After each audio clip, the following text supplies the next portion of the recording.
We are joined by Gabriel Sterling, Georgia Election Implementation Manager, Chief Operating Officer in the Georgia Secretary of State. Gabriel, welcome to the MeidasTouch podcast, and thank you for joining us today.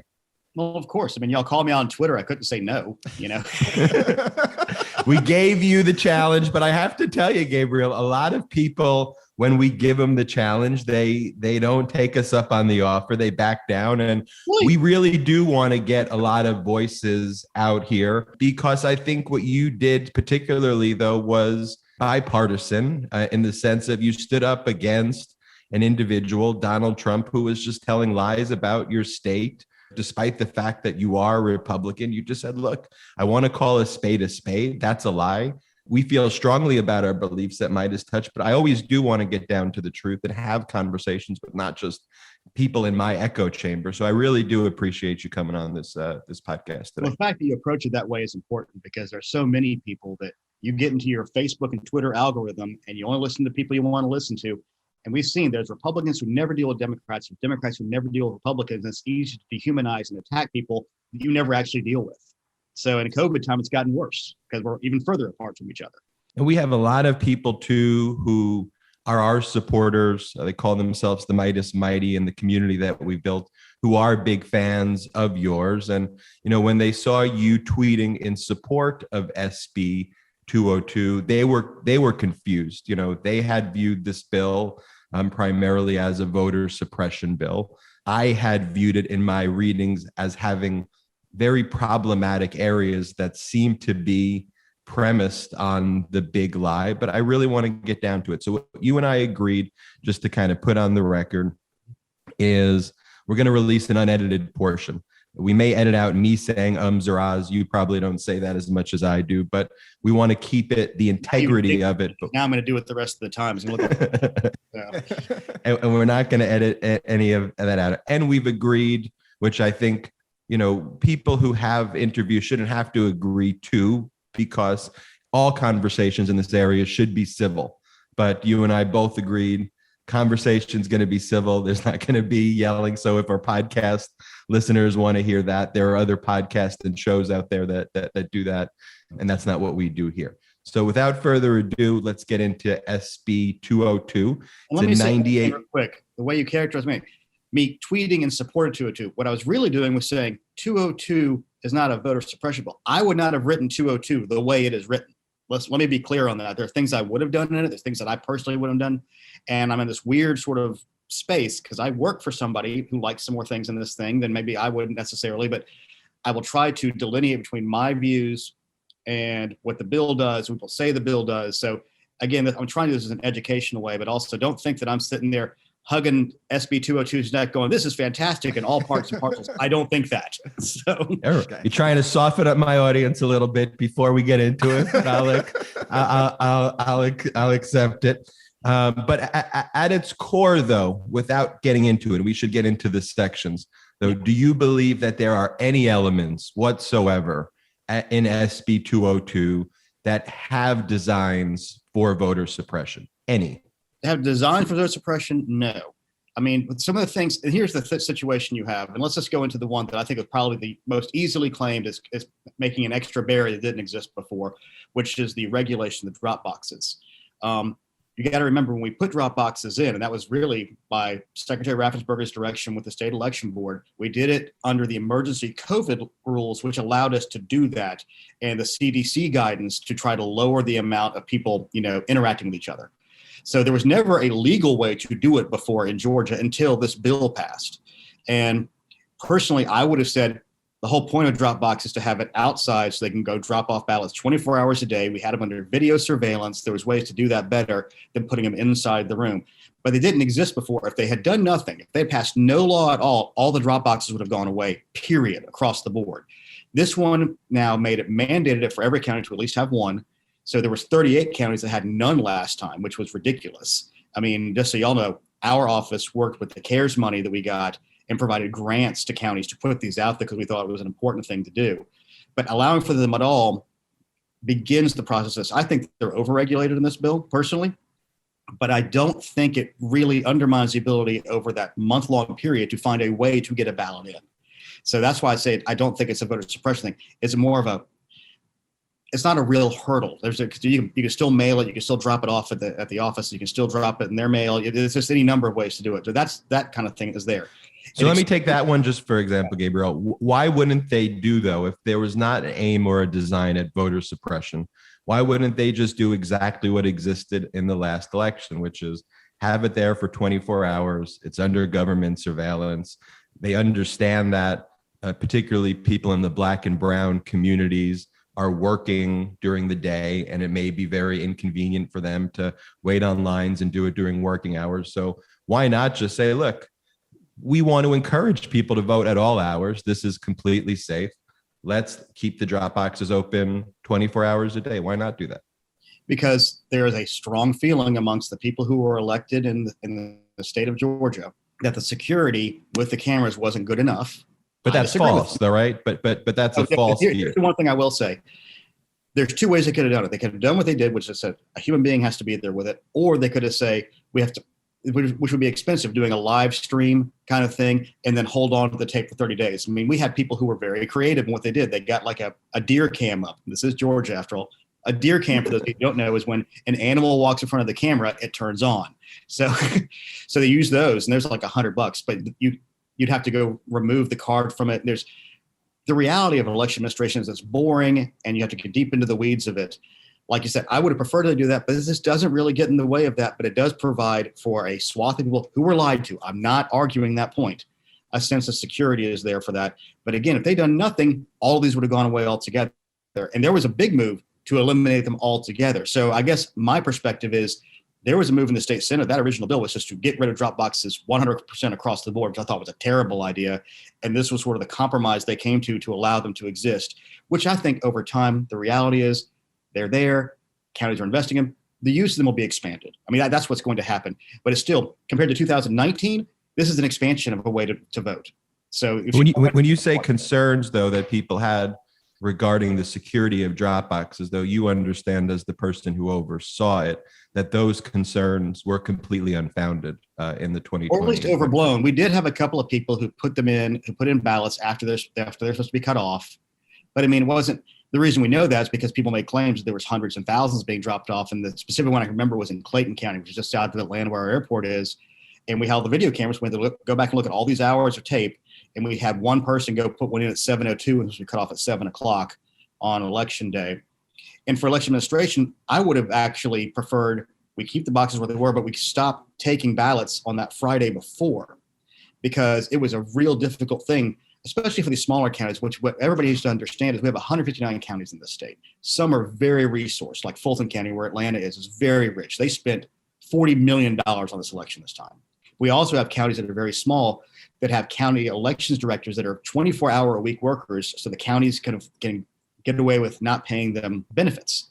And they're having to do all this stuff. So when you start mandating a lot of stuff, like you have to have 2 people to empty these things and do this kind of stuff, they don't have staff. They don't have money. These are very poor counties. So we have to take that into account. This one-size-fits-all thing is very difficult. So I just want to. I understand, though, under the new bill, though, for example, let's use Fulton County, which you just mentioned. Yeah. The drop boxes, there were 38 drop boxes in the November election. Mm-hmm. Under the new law, there's now going to be 8. Is that your understanding? I think it's 10 because it's either 10 or 9. It actually depends what the census says, too. I can't remember. And so, but you would concede that the amount of drop boxes in Fulton County will be going down significantly as a result of this new law. I will concede that there will be fewer drop boxes, yes, and they will be put in places that are not as convenient. However, a slight bit of inconvenience does not voter suppression make, at least from my point of view. I mean, it's always inconvenient to go vote on election day. I mean, it's just, there's always going to be things in life that does this. And we have early voting this now. We've been expanded through all this, which the other thing you have to realize for most Georgians until COVID hit, we were a 95% in-person voting state. And when you talk to people in California and Washington, Oregon, like, why do you go to 100% mail? There is a cultural thing, especially in our Black and brown communities, that we fought for the right to do this for very long. There's a ritualization to it in large parts of those communities where families will go out together and they like voting in person. So I anticipate a lot of this stuff by the drop boxes will be not moot, but it will fall further back, because I expect we'll drop back to not 5% like we used to have, but probably 10, 12, 14%. because that's the natural inclination for most of our voters, black and white alike, is to vote in person, either in the early vote period, which is 3 weeks, or the election day. What about the hours of drop boxes? Is it accurate in my reading that the drop boxes before could be open 24 hours a day if the county so chose? Now that would be subject just to business hours themselves, like 9 to 5? It would be the hours of the early voting locations. So whatever those are. And I know they're defined in the bill, and frankly, I just can't remember what they are right now off the top of my head. I apologize. I think they're 9 to 5, but there is an option to go 7 to 7 if a county board makes a specific. Right. But in any event, would you concede, though, that people in black and brown communities, though, work later hours, and to have the only times that you could go to a drop box being during working hours, would that make it more difficult for someone who works? Well, it depends, because you're saying they work later hours, it's usually later shifts, which means they have parts of the morning to them. I mean, this is one of the things that I find frustrating when we have these discussions. People generally find ways to get things done when they need to get things done, especially when we have weeks and weeks of time to do it. That's why I think some of these are more inconvenience than suppressive. But that's going to be a semantical question, I guess, and up to a court to decide on some of those things. And you're a civil rights attorney, and you know how these things can go. But I think that, again, the intent on this thing is to provide. Let's go back to the preamble of the bill. In 2018, we had people claiming that they were cheated out of an election who still haven't conceded because they were being suppressed. In 2020, we have people who still haven't conceded who claim they were cheated by fraud. So we have people on the far left and the far right who don't trust the overall outcomes of the system. And you're focusing on a few parts of the bill that are potentially suppressive, but let's not focus on some other things in there, like the line issue, which we fought for a bill last year that was incorporated into this bill that basically says if you have 2,000 people at a polling location and you have a line at any time during the day of an hour or more, the next election you have to add more equipment or split that polling location apart. And that's one of the things we thought was important, to give that sense of support and comfort to the people who thought the lines are too long, because there were counties that do a bad job. And we got to realize it's counties that make those decisions of where polling locations there are, where the personnel goes, do the personnel training, and allocate equipment. Other than one specific thing in the law right now on the equipment side says you have to have one BMD for 250 active voters in your polling location. So this law will help to get rid of lines. Now, the other reality is in January and November, we had no lines, in large part because I'll pat myself on the back, fine. Gabriel Sterling, looked at every single allocation of resources, of machinery in every single polling location in the state, ran it through the MIT line management tool, and told counties, I gave them this color-coded thing. It was green, you're good to go, you're fine. Yellow, you need to re-examine this. Red, this is not going to work, you're going to have lines. And I set the limit at 20 minutes. So we didn't have real lines in November. We had a few, like in North Georgia and in Coweta County, which are big Republican areas, because they were so focused on voting in person on those days, because the president said don't trust absentee voting, which is, of course, stupid and probably cost him the election. So there's lots of parts of this bill. Your focus, we started on drop boxes, and yes, those but I didn't start on drop boxes. You were the one. I said that's the most probably problematic one that people can look at and say, yes, that is where they have limited things. And I'm not arguing with you. That's not the way I would have written it, but I don't think it is Jim Crow 2.0. And you got to remember that people were calling it that, bought that website address, months before we passed anything. And all right, talk to me about the water provision. The water provision is the worst optics of all of them. I get it. But here's the situation. So what does it do for the people listening out there? Well, this is the main thing. For years, in nearly every state in the union, when you have a polling location, there's a distance of a line. They say, you can't campaign anymore outside of that line. And in Georgia, it's been 150 feet with 125 feet for back and forth for the last, I think, 40 or 50 years. So what happened is when there were lines in places, we had situations. So this is mainly the June time, because that's when we did have lines because, COVID and everything else and collapsing precincts and polling locations. People were getting around that provision by going and giving water. Now, if you're an election director or a poll manager, you have no idea what those people are talking about until you walk right up to them and say, hey, what are you talking about? And that's kind of makes everybody feel awkward. And sheriffs are the other people who get called in to deal with these things. So there needed to be a bright line to say, look, you can give away your water and your food, just you have to do it outside the 150-foot barrier. And that's the main thing that's about, because that's about not doing electioneering, which everybody pretty much agrees on, has been upheld by the Supreme Court a few times, I believe. But I know that nearly every state in the union has that particular provision. And then I know I've been blasted because I said, well, New York has had this provision on the books about no water, food, meat, tobacco. I thought it was very specific. They said meat and tobacco back from the Tammany Hall, Andrew Jackson time of anything more than $1. We had people bringing food trucks in. If you ever eat in a food truck, you can't buy anything for less than $1. I mean, so people were trying to use this as a way to encourage turnout, which is a nice thing on one front, but we've literally been citing people for years. If you had your I voted sticker, you used to be able to go to Chick-fil-A and get a discount. We said, you can't, that's against the law. You can't do that. We had a state senator try to raffle off a turkey. Like, that's against the law. You can't do that. So this is about making it clean and easy to enforce for people. This is not about having people faint in line or pregnant ladies, all that kind of stuff. I mean, the ability to make it, do a lot of hyperbole around this, I get, but it's really done to make it easy to enforce and make it easier for the poll managers to manage their actual polling location. So that's the rationale behind it. And so here's, I guess, the question that I have, though, because Georgia already had, I think, as you mentioned, the law in place in the Georgia Code, which was 21-2-414, which is the 150 feet rule, which says that if you can't be within 150 feet of the outer edge of a building where a polling place is established, or within 20 feet of any voter standing in line, handing out campaign material, sign, banners, literature, in any way attempting to obviously reading influence from the voters. screen, you're not memorized. It's not that good. I can see your eyes. And I concede that I have the Georgia Code, and I don't memorize the Georgia Code or the code of or the code of every state. But there was already a law in the place, and to the best of your knowledge, how many individuals were prosecuted under this specific code in the 20 and 2021 elections? Here's the fun part. We don't prosecute people this way. The way it's done is you have to have a citation brought to the state election board. We have investigators, then they have investigators. And then you have, they have to bring it to the SEB. The SEB has to then vote on it. And then they can do one of several things. They can do a letter of instruction, they can dismiss, they can give to the local DA, or they can send to the attorney general. I honestly don't know how many are under investigation for this right now. I know we had lots of complaints of it, but then finding the actual individual human who did it is a problem sometimes because they're not sitting there giving you your ID. Hey, I'm this person, I did this.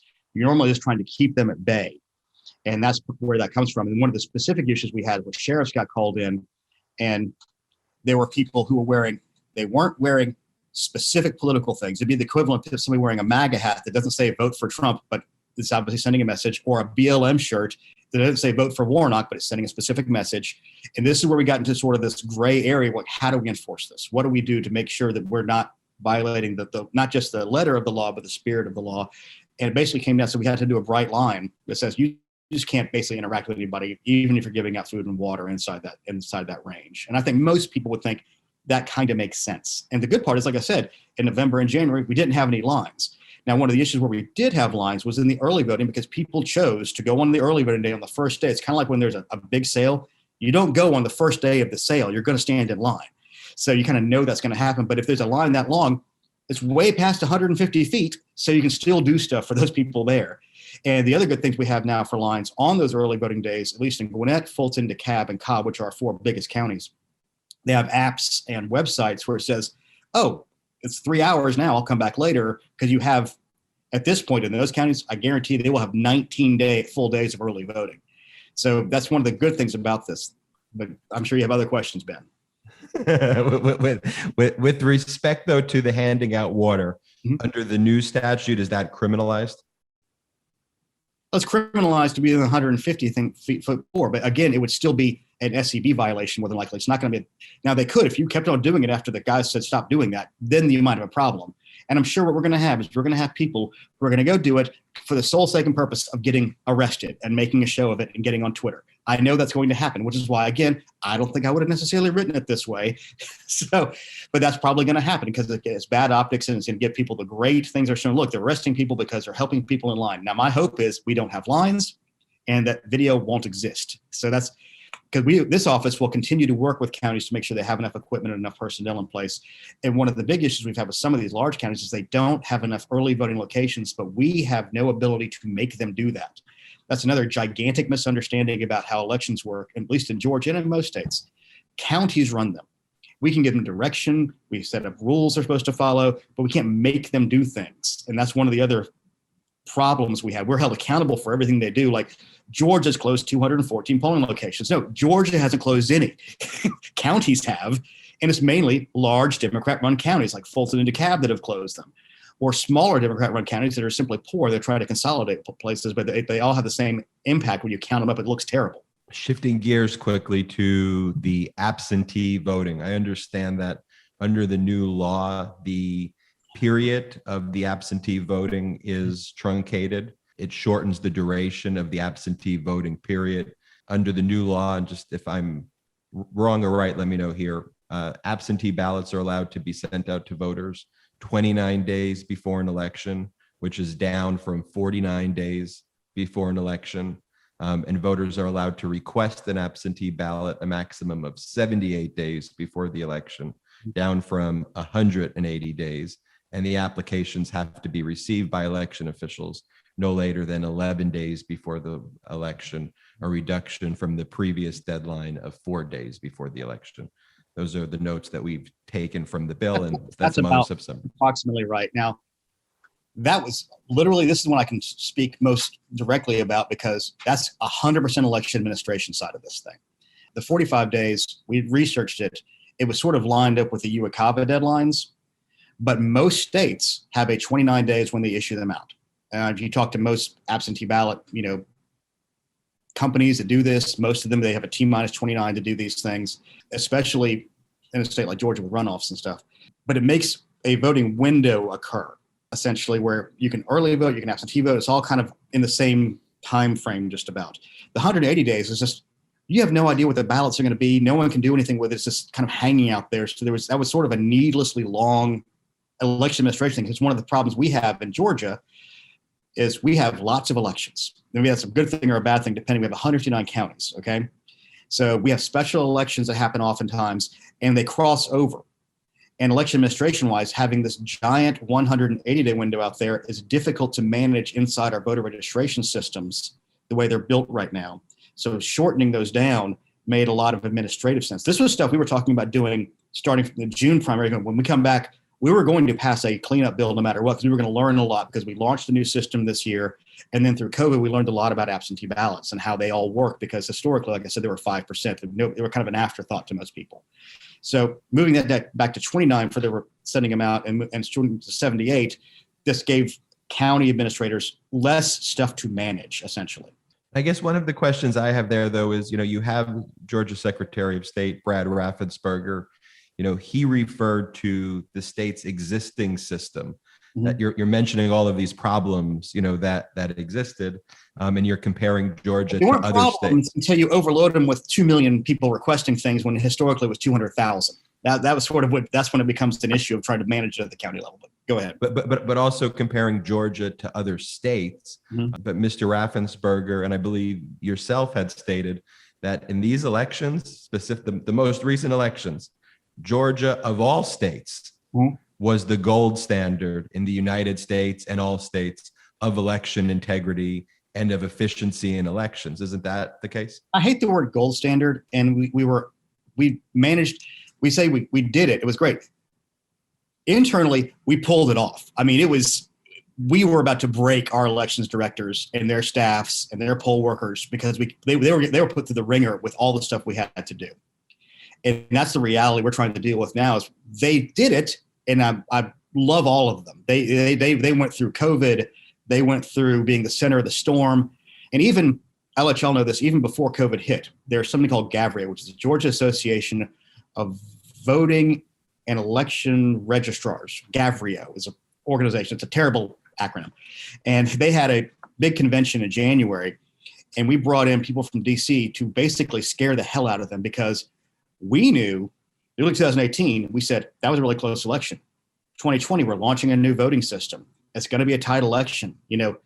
Everybody thinks Trump's going to win Georgia. And I remember we were having our conversations internally, like, well, the worst thing that could happen is Trump loses by a little bit and we have 2 Senate runoffs. We're like, oh, that'll never happen. But we told these elections directors, said, look, you need to be prepared for, like, you're going to be the center of the political universe. You're going to have national media here. You're not going to know how to deal with it. And their staffs, they got through it. But we have a lot of people who have resigned. They can't take it anymore. it was all too much. So we're trying to find, how do we make the job for those county elections officials easier to do their jobs, knowing we're going to have expanded absentee ballot usage compared to historical versus what happened in COVID. And talking about those county officials, though, do you know someone named Elise Olenek? Alice. Is it? Alice. Yeah. Yeah. Well, she's Gwinnett County. Yeah. Yeah. So Alice Olenek. In the history of mankind, it'll be the first thing in a Section 2 case. I know, but go ahead and say it. Correct. So Alice Gwinnett, though, who is one of these local county officials who you talked about, who you warned about. Hold on, there's a difference. She's a county board of registrars. Elections directors are who we were doing that. So she's appointed by the Republican Party. So go ahead. So. Okay. I'll accept that she's appointed by the Republican Party. And she said 2020 was a terrible election cycle for the Republican Party. Mm-hmm. She said, I'm like a dog with a bone. I will not let them end this session, the General Assembly session, without changing some of these laws. They don't have to change all of them, but they have to change the major part so that we at least have a shot at winning.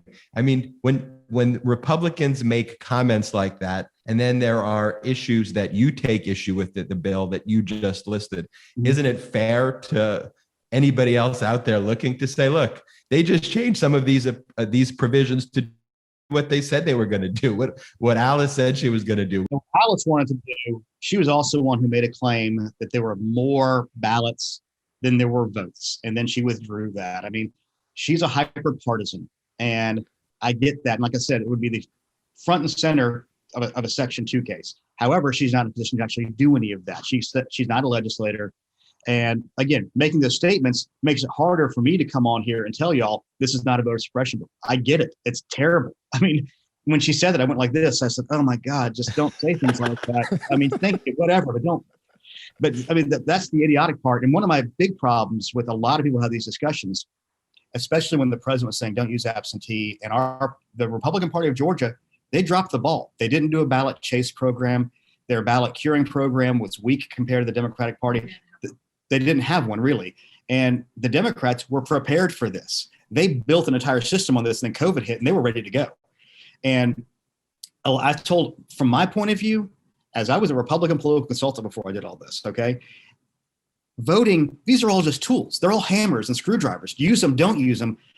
And thinking you can change the outcome by changing some of these rules is dumb. Go and try to win more votes and spend your time and energy on that.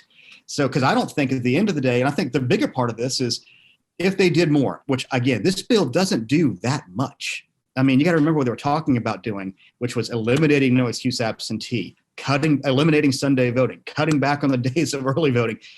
And if y'all saw me on CNN, I said 2 months ago, cooler heads are going to prevail. You're going to have a bill that does some election administration stuff and probably cuts back on things, but it will allow other stuff. And on the whole, will expand voting access, which is what, in my opinion, this bill does on the whole.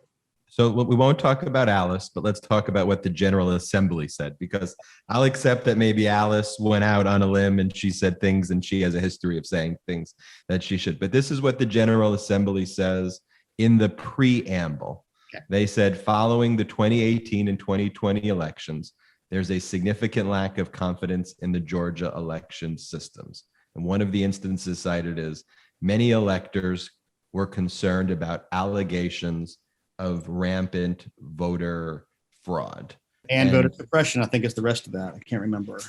There is a section in there that does. I'll concede that in addition to voter fraud, it does say voter suppression. But there was in 2018. I mean, I think the difference is that the Democrats didn't ask for this bill, though. I mean, this bill right here is not trying to cure any of the issues that Democrats are claiming. There's no Democrats who support this bill. Well, and to be fair, Democrats complained about lines. There's a specific thing here I just discussed earlier to address line issues. Another thing that Democrats and Republicans agreed on was county elections officials needed to have, outside of general elections, that 1 for 250 for the BMD usage, flexibility in those things. I mean, there's a lot of stuff in here that if it hadn't been a voting bill a year after this election has happened, Democrats would have supported. And in fact, there's stuff in here from State Senator Jen Jordan, who's a Democrat, to allow for a better absentee ballot processing. So the final bill, we could have said, we're going to pay you $5 $5 to vote, Democrats would have voted against it because it was a Republican bill. That But same thing I told you about limiting before. absentee voting, though, and limiting Dropbox locations, though, It doesn't limit absentee voting, Ben. Let's reducing go back. reducing the period of absentee voting, which we just discussed, how it reduces. But it doesn't. How does that limit it? If it reduced it to like 2 days where it's unmanageable, that's one thing. But having a month of absentee voting is not an unmanageable thing. But why do it if it was previously the gold standard? I literally just went over this about 5 minutes ago. I think it was easier for counties and we had one window to work in. I think that was exactly what I said. And this was one of the our office did in part work on that thing and say, this is a thing we should do for election administration purposes to lower that time down because it's easier to manage than cutting off. One other thing I forgot to mention when you talked about the 11 days out, the reason for that, and it's about the same as Florida, which everybody uses as the gold standard. I hate calling it the gold standard because that's always going to change. Florida has this in large part because what we discovered in Georgia, if you requested your ballot, prior to 10 days before the election or further out, 92% or 90% plus, I think 92% of those ballots were voted. If you requested it 10 days or towards the election or less, only 52% of those were voted. So this is about protecting those people's franchise too. And if you get to that late point, then you have an entire week of early voting still available to you if you didn't get your request in time. Because one of the issues we ran into was people requesting it really late and the post office being the post office, or they were kind of waiting for it to come in. It just didn't get there in time. And they ended up not doing any voting at all. So this is about enfranchising people and protecting that and giving a manageable time for them to go vote. And let's talk about just a few other things in the bill. And I appreciate we're going through this in detail. I think this is an exercise that is going to be important. Gabriel's like, when the hell am I getting out of here? Soon, Gabriel. No, this is fine. Listen, I'm here to try to answer questions because I'm a Southerner. All right. I'm born in Georgia. I'm tired of people saying that anything we do is based on a racist application of the law. I mean, it gets tiresome over time. Okay. So yeah. But do you understand where it comes from? Because the South has a significant racist history of having slaves, and that wasn't too long ago. Boston bus riots were in Boston. The LA riots were in LA. So that's not just the South. There's racism that's existed across the United States. I'm not going to argue that point too hard.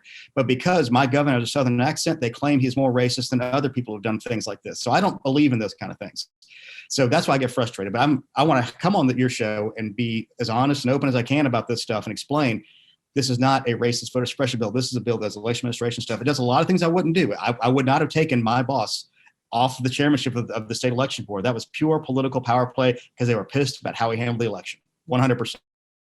So, are there any particular counties that you believe right now are particularly problematic and who are not efficient? There's part of the bill is Fulton.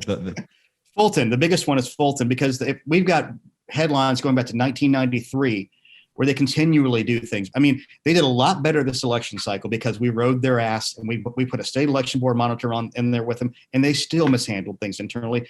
Now, granted, they're a large county. They're going to have a different kind of set of issues to deal with, but they consistently do things poorly. And it's a function of size. It's a function of managerial skill. But they're one of the ones. Another one this past election cycle was Floyd County. And then there was Spalding County was the other one where we had some issues. And Floyd and Spalding are Republican counties, but they're much smaller than Fulton, obviously. When we talk about the ban on mobile voting in this bill, why was there a ban on mobile voting? Now, I know mobile voting was, I think, only used in Fulton County in the last election. But why ban that if people would say the effort is, let's make voting easier, have mobile voting booths? I will put this into the way it's been explained to me, because this is not something that I was really utterly familiar with. Essentially, there is a concern that it could be used in an unfair manner, where you could send the mobile voting into, as an example, only Republican areas or only Democrat areas, and not making it fair. And no one knew a way to do a rule on that, so they said, cut it out altogether, other than for emergency purposes, which is what the original mobile voting rule was about. They basically read it and said, well, doesn't say we can't do this, but the intent of the legislature before was voting locations are buildings and places that people know where they are and stuff. And that was where that came from. Again, not one I would have really thought too much about, honestly, for me personally.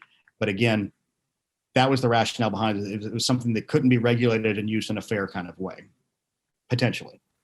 Let's talk about the new ID requirement under this bill for absentee voting. Before, there was a signature matching system when you would vote by absentee. You wouldn't need to attach a driver's license or a state ID license. It was the signature match process. Don't say attached because there's nothing about attaching any image of that. So let's make sure your people understand that. And so I don't characterize under the new bill, it's been changed though, but it requires identification in the form of a license, in the form of a state ID card or some other thing. So just the number, not the actual license or an image of the license. It's just the number on that.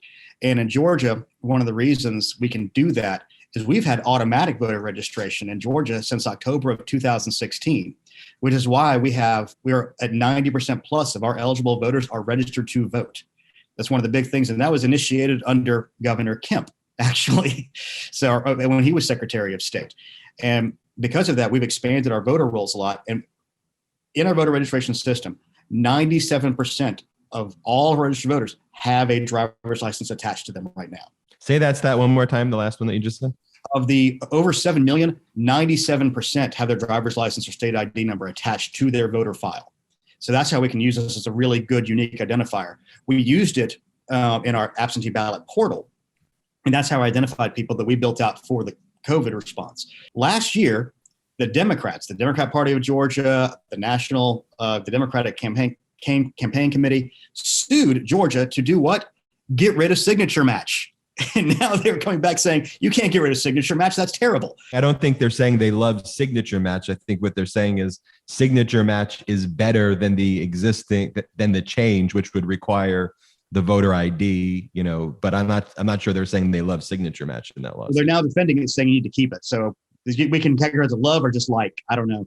I guess the better of two. I guess the better of two evils there. But that ID already, okay. So that's 97%. So I'm all about big time solutions, and this is 97% of people have that. So the other 3%, you can use any of the HAVA ideas defined in the federal law, which can include even a utility bill. So that's really not that much of a barrier to get into this. And we've had voter ID to vote in person for nearly 2 decades.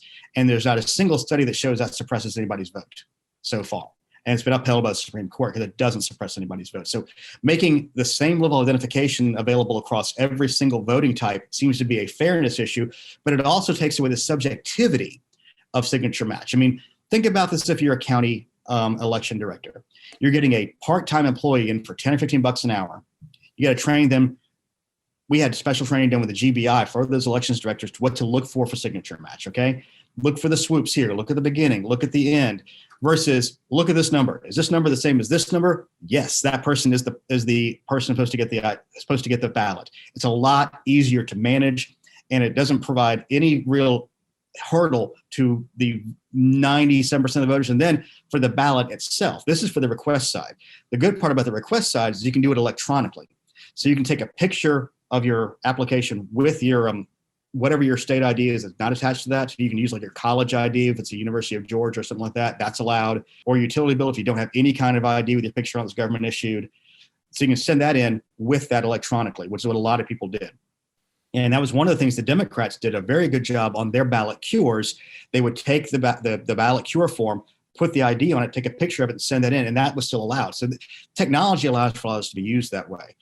On the absentee ballot itself, when it comes back in, we have the last 4 digits and the date of birth of 99.9% of all the voters in the state. So when it gets down to that point, and let's say the high end, 25% of people will want to do this, you're down to like less than 2,000 human beings who would have to do something different versus the 5 million that voted this past time. So we're really talking about a teeny tiny sliver. And we're not talking about making hurdles for anybody, but everybody has to identify who they are in some way, shape, or form. And this is a very easy, clean way to do it. And it exists because we have automatic voter registration, which we're the only state that has automatic voter registration, online voter registration, 3 weeks of early voting, 2 mandated Saturdays in the United States. We're the only ones that has that much voting access. Were there any instances, though, in the other election that you identified of somebody using an absentee ballot and impersonating somebody else? Yes, so far, of at least 2 dead people we know about. Then we have some other signature things where we're investigating. If you were offered a cure and you didn't cure it, we're investigating. It was about 2,500 of those where they potentially could be that. Now, I'm not saying all 20 are. It was probably be a handful, quite honestly, at the end of the day. But yes, there were some people on the signature match side who did do that. And were they Democrats or Republicans, or who did they vote for? There's no way to know because you separate the ballot from that signature at that point. So you can't tie them back together. Now, I do think that, I don't want to say that because I'm going into the rumor area. I don't want to say that. I want to say something factual. I'm not sure what the demography of this is. My best guess is Democrats do it, Republicans do it, and sometimes they're doing it because, they think, my sister's out of town, they would vote this way. It's not some kind of giant conspiracy of people out there doing thousands of these at a time. But taking away the subjectivity of signature match provides more confidence to more people, I think, on top of this. And I was in favor of this even before all this. So there's got to be a better way than signature match because it is wildly subjective. What about this quirky part of the bill that I don't fully understand, where it says that any Georgian can have an unlimited number of challenges against the registration and voting rights of other fellow citizens? First off, do you know the provision I'm talking about? And what does that even mean? Well, there's two things about this. That is already the law. You're already allowed unlimited challenges.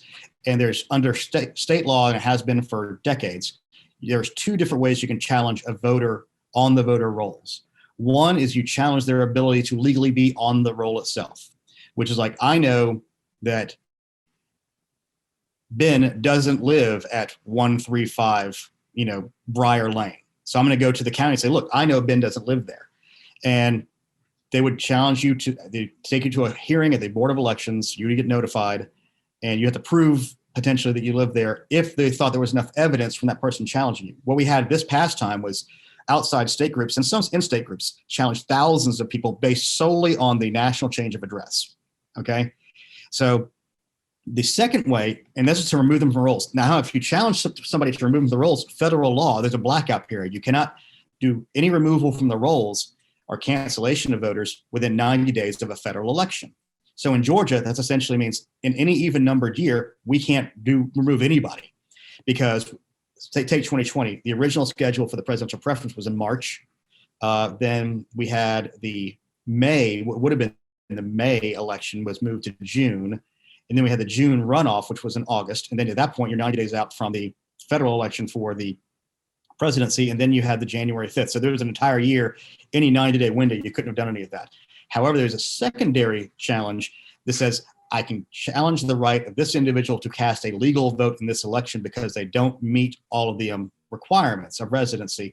They're still on the rolls, but they cannot cast a legally done ballot. That's been on the law. That's been on the books for years. So why they put this provision in there, I don't know, because there is no limit on them right now. Because that's why we have one or two voters challenging thousands of these people at a time.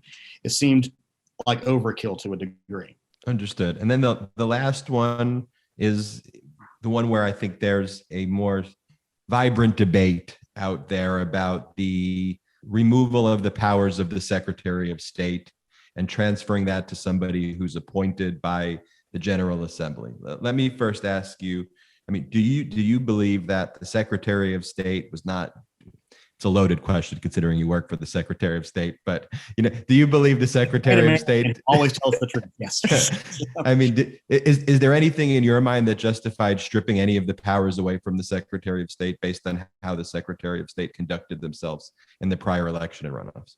No. And now having that power shift to who? The General Assembly will appoint an individual who they claim to be nonpartisan. Is that the is the way it works? They hadn't changed the rest of the state election board versus that point still. That would give the General Assembly essentially 3 appointments, and the Democratic Party 1 appointment, and the Republican Party 1 appointment, for a total of 5 altogether. I think one of our first and early debates on Twitter was you referred to this board as a nonpartisan board. Is that bipartisan board? Because there's one Democrat on there. And okay, but that's a little misleading when you call it a bipartisan board when it's 4 Republicans and one Democrat. That's like we're having a very bipartisan discussion now with me, Brett, Jordy, and yourself, which is, but if we were to, Jordy and Brett have sat there quiet as mice. If I put it this way, if I were to have a vote with them of who's right, they would vote for me on this one, and you would lose the vote 3 to 1 every time. Brothers, they might turn on you in a heartbeat, and you never know. Just to mess with. So using this example, the me and my brothers versus you, if this was the composition of every vote that would be taken, I believe I would win every vote. So when we refer to this board, fair, the secretary is a Republican. It will probably be appoint. I mean, here's my reality. If you look at the rules around that, Ben, I don't know what human being who knows anything about elections fits that bill of not been involved in an election, not paid for an election, not given money. It's a unicorn just about who can fit that role, I think. But here's my thing, which is actually a compliment of you and the Secretary of State, is the Secretary of State, though, exercised in a bipartisan fashion a principled position in the face of Donald Trump. The General Assembly wants to remove him particularly. Like, it's not a matter of the Secretary of State in general. They want to remove, no offense to you, they want you and him to get the hell out of their way so they can do what they want to do. I mean, don't you see that that's what they really are trying to do here, is target him? They're characterizing to do what they want to do.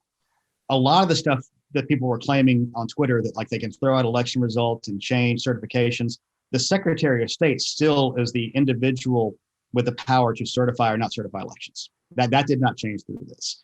The thing that people are focusing on, part of this came from something that we wanted and asked for, because like I said before, we have this responsibility for county actions. We have no authority to do anything to them in any real way. You can cite them to the SCB, you can fine them. And it's kind of like what happened in Fulton County. In June, they had a complete meltdown. Now, that's not 100% their fault. A lot of that was COVID driven. And we came to them with we could have fined them like $1 million. We said, we don't want to do that. That's just changing taxpayer money from one bucket to another bucket. And it's not going to change the behavior of your elections department. So we put in a state election board monitor to work with them there. What we want to be able to do is, what we asked for originally was this: we want to be able to fire the elections board or the elections director, mainly elections directors, and let those boards and those county commissions hire somebody. What they've done here, I think, is a little bit different. And puts in that interim person, but only after a lot of due process goes through. And it's going to take weeks and months at a time if you understand how government generally works. And then even then, the county can appeal to Superior Court to not have it done. So it's not like in the time frame of a week where it takes a certified election, which we also cut that time back, which I think was an important change too, to where it's 2 full weeks before the state does it. If you're doing it for the county, you got to do it within days. And there's just no physical way to do the performance evaluation. And that performance evaluation is going to be done by an SOS employee and 2 county elections directors on the. There's not a way to do what people are worried about Trump trying to do this last time based on this rule. But you understand that this rule is specifically targeted at your boss because he stood up to Donald Trump. You understand that, though, right? Well, no, I absolutely have said that. I've said it on Twitter. I've said it on CNN. 100%. This is political retribution. No question. It's a pound of flesh for a bunch of the Republican voters out there who think they were cheated by Brad Raffensperger. I mean, there's no doubt in my mind, 100%. I totally agree with that characterization of it. But not just political retribution, though. Political retribution for standing up, for you standing up, for Raffensperger standing up to the biggest lie and the biggest threat to our democracy in the history pretty much of the United States. Like, you understand that, right? Oh, no, well, listen, let me say again, I have repeatedly said I agree with this. You're preaching to the choir. We agree with those things. But you understand, though, that if the Georgia Assembly is making these changes to penalize a human being, yourself, the Secretary of State, for preserving democracy, that people like us and people out there would go, wait a minute, maybe you have some designs here to overthrow democracy. I'm not arguing. It looks terrible. And you're worried, well, if they're doing this, what's the final outcome? That's a logical thing to ask that question. My point is the logical outcome some people have jumped to on Twitter, because that's like, the fountainhead of all logic is Twitter. And, it kind of reminded me of, I don't know how old y'all are. I know that Brett and Jordy are a lot younger. I'm 35, 30, and you're all 27. young. I mean, you never watched the old Hanna-Barbera Super Friends cartoon from Saturday mornings. I'm 50, so my Saturday mornings were always cartoons. And they had this thing that I started referring to as I got older as Super Friends logic. When you're 6, it made perfect sense that the Joker escaped to 10,000 years in the future because the book had 10,000 pages Batman was looking at. It made perfect sense when you were 6.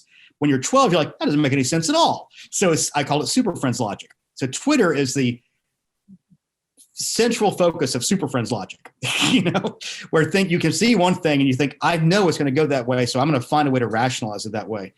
There's not a way under this bill, the law, the way it's written, and we have to promulgate the rules around this. There's no time to change a certification and throw out votes and do all that's just not reality. Now, I get it can be a scary thing to look at if you don't understand that. That's why I've been so explicit going, it will take weeks and months to do this. And the certifications go faster than that. And I don't see a superior court saying, yes, go ahead and just throw all that stuff out. It just doesn't ring true to me. Although I get where the fear can come from in a highly partisan situation when people on both sides seeing it that way. Yes, I will admit that. The same way I have fear and trepidation over the terrible nature of HR1 and what it's supposed to do. Did you ever think, though, and we'll have you come on for the HR1 discussion next time, because I think we've had a good one. But did you ever think, though, did you ever believe that you would see the president of the United States encouraging and aiding and abetting individuals to climb the Capitol building and try to kill American politicians? Like, could you ever conceive of that happening? Growing up in civics class? On I worked on Capitol Hill. And that's like hallowed ground to me. And I was vibratingly pissed off. I mean, if you go back to my Facebook page that day, I'm like, this is an insurrection. Any of you sons of bitches who are voting to overturn the election or supporting the insurrection. And, one of those individuals, Jody Heiss, has announced against Secretary Raffensperger to run for that spot. So for Secretary of State. And he was one of the ones who was leading the charge. And I think he got pissed off because I called him irresponsible because he tweeted out some flat out disinformation. And again, that was one that sat a little closer to me because I ran the campaign for the first Republican to win the 10th congressional district back in 1994. And my exact words were, I knew that man well. He would never act as irresponsibly as you're acting. And so, no, it would never have occurred to me in a million years that would possibly ever happen. And when I saw the impeachment that Trump's people and Trump, the original rally was supposed to be January 23rd or something around there. And they moved it back from that to January 6th. That was a big tell that this was coordinated to a degree from my point of view. You think Trump should have been impeached? Morally, probably. My underlying issue with that was doing that at that time inflamed things more. Do it later. I don't agree with the argument that he's not in office, you can't impeach him, because there's too many historical precedents where people are out of office, they get impeached anyway. So you think he should be criminally charged for what he did? I'm not a lawyer, man. You're the lawyer. What do you think? I mean, look, at the end of the day, yes, is what I think. Okay. Take a vote. Everybody knows. The answer is yes. I think one of the issues is there was an incredible national trauma we all experienced. And people like you, people like the Secretary of State stood up for democracy. And now you have, though, people in the General Assembly of your state punishing, which is the only way could it be described as punishing somebody like the Secretary of State, demoting him for standing up to democracy. And it's just hard for us, whether we're Democrats or just human beings watching it, saying, okay, look, there's going to be due process. Trust us. There's going to be a whole court system. It's actually not going to happen this way. And I'm telling you, it's going to take weeks for the process to happen. Like, we just saw fascism almost conquer America. And so that's just why I don't think it's Twitter. Hyperbole. I mean, I don't think it's Twitter. I think it's us seeing what we saw in January 6th. You're in deep hyperbole at that point. I don't think fascism will take over America. Just because they took over the building for an hour or two, it was terrible. I'm not arguing that point. But I also said it was an insurrection that day. I said this is a dark day. But I also said this is going to show the resilience of our systems coming out of this. So that was one of the things that made me feel better about it. One of my big underlying concerns about this is both the far left and the far right. I know we get the whataboutism and both sidesism and all that kind of crap. They're undermining the long. Are you about to drop Antifa? No, I'm not going to do that crap. Listen, I consider myself to be a realistic idealist still, and maybe I'm a unicorn. it never occurred to Secretary Raffensperger and I to do anything else other than follow the law. It just didn't occur to us. And that's kind of what Republicans were always, sort of law and order, stand up kind of good government guys. That was kind of when I came up, that's what it was. It was not this bomb throwing, all government is bad. I mean, I also worked in the city council where you had to actually, get things done and then be held accountable to the people who you actually have to see at Publix, at the grocery store, when your kids go to church and school together and that kind of stuff. So this was the level of vitriol and craziness is not something that sits well with me. And people say, how can you still be a Republican? It's like, well, because I've been one for essentially 41 years. I worked in my first campaign 35 years ago. I'm not going to be run out by people who are Looney Tunes or bat crap crazy. I mean, the same way I'm sure there's Democrats that are going, wow, AOC is bat crap crazy, but I'm like, Joe Manchin. So I'm not going to be run out of my party by that. Because if I am, what are we leaving behind? What am I leaving behind? Because there's a lot of things that I care about that are important to me that this is the vehicle to do it. We're not Europe. We don't have 27 parties where you can find this exactly fits me perfectly. These are my people. I can go here and get my 4 seats in the parliament and fight for my stuff. We have a bifurcated system. You got a center right and a center left party, and they kind of do this thing back and forth. So, and the way the structure of our thing being first across the line in every state, and then the way the presidential thing is set up, we're going to have 2 parties. And I'm going to fight for the sanctity and sanity of my party, which means I'm going to argue against things they do that I think are crazy and stupid. And I'm going to also argue against things that Democrats do I think are crazy and stupid. But we used to have sort of a joint thing of going, we want everybody to be able to live the American dream, get the job they want, have their kids be educated, have people be safe, have the streets be paved. And now it seems like we're even arguing over some of those things, which is insanity to me. But we're now getting into the deeper stuff. I apologize for going off. No, look, I think it's a perfect way to conclude our conversation. I think that the conversation we have shows that while we have disagreements, we can talk about the issues. I think those listening to the podcast can judge for themselves. After you're off, we'll take a secret vote here amongst the brothers of who won this debate on a bipartisan basis. I got a feeling. And we have a bipartisan commission here. We're going to assemble a bipartisan commission after you leave, and we'll determine if I won or you won. And but in all seriousness, Gabriel Sterling, thank you so much for joining the MeidasTouch podcast. Thank you for sitting here for approximately an hour, going through every question in diligence. Thank you for responding. We look forward to talking with you more. We look forward to more of your posts about pig bellies and bacon and barbecues on Twitter. Belly. It's pork belly.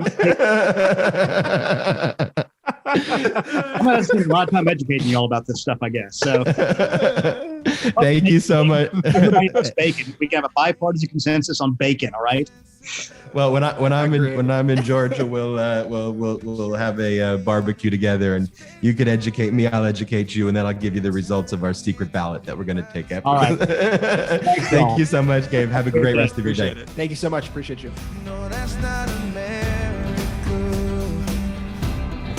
That's not America.